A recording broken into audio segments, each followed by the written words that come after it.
Hey everyone, I'm Sid Cantor, for those of you who don't know me, and I went on this year's Indonesia trip with the rest of the team. I would first off like to give a big shout out and a huge thank you from the bottom of my heart to everyone who contributed to my trip. I wouldn't have been able to do it without all your contributions and all your prayers. And this trip was definitely life changing. So I want to thank everybody for all your contributions and all your good thoughts and prayers. So thank you so much, and I'll never forget it. So it was definitely well worth it. And once again, thanks. And I would also next like to apologize for not being there in person. I would have really loved to be there in person, but I'm currently employed up at a junior high camp as a camp dean at Forest Home at Creekside. So if you have any kids in junior high and you're sitting in my summer camp, they'll be seeing me this summer. So I'm really stoked to be doing that and serving God up there in that way. I'm here now to tell you, in this recorded video, to tell you about how the Indonesia trip changed my life in my walk with God. Going into Indonesia, I'm just going to give you a little preview on my life, basically. I'm the only Christian in my family, so anytime I've ever wanted to go abroad to do any type of global connection trip with church, it's always been a type of debate with my family because they've either been worried for my safety or they just don't really understand what type of thing I want to go and talk about or, preach or display in other countries. So it's always been this kind of battle between me and my family, not wanting to upset them. But this year is the year I finally took it upon myself and realized that what's most important to me is being a light for God and spreading the love to other people in other nations, and taking up the summer job, which would be spreading the light in California. So it's not really abroad, but same concept.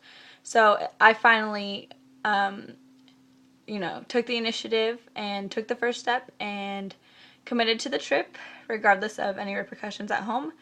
And it has been a life-changing experience that I will never forget, and it was definitely well worth it.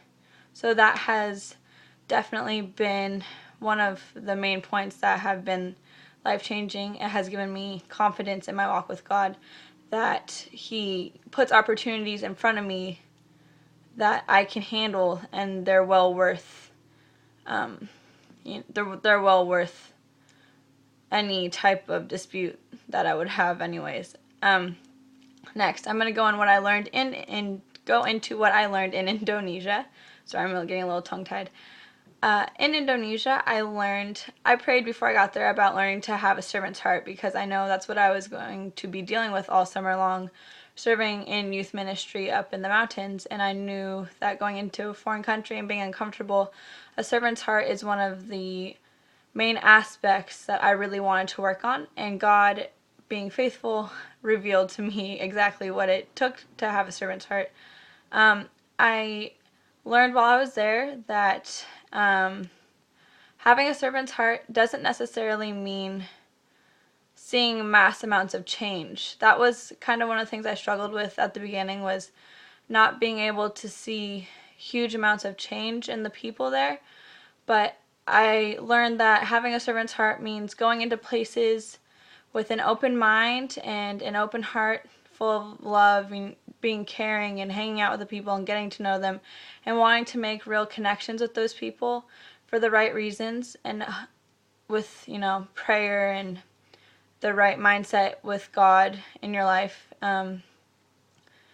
And that this type of connection with these people would eventually lead them to God. Like I said, having a servant's heart, sorry, I'm getting off track.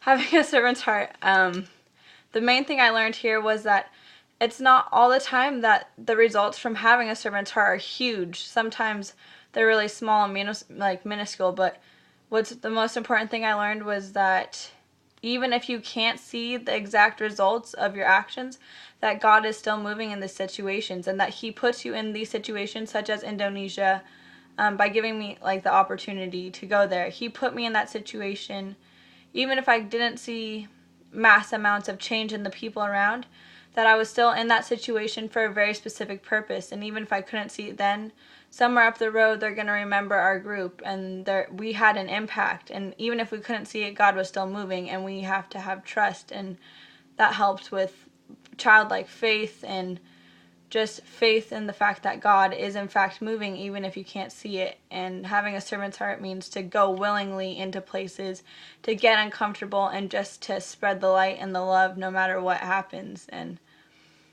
Indonesia really taught me how to just open up and not be afraid and have trust that no matter where I'm going there for the right reason, and there's a purpose that I'm going there, and I am going to make a change whether I see it or not, that God is moving. So that's what I learned on my Indonesia trip. I hope you guys are all enjoying your Indonesia night, and I hope you guys all have a great rest of the night. Bye.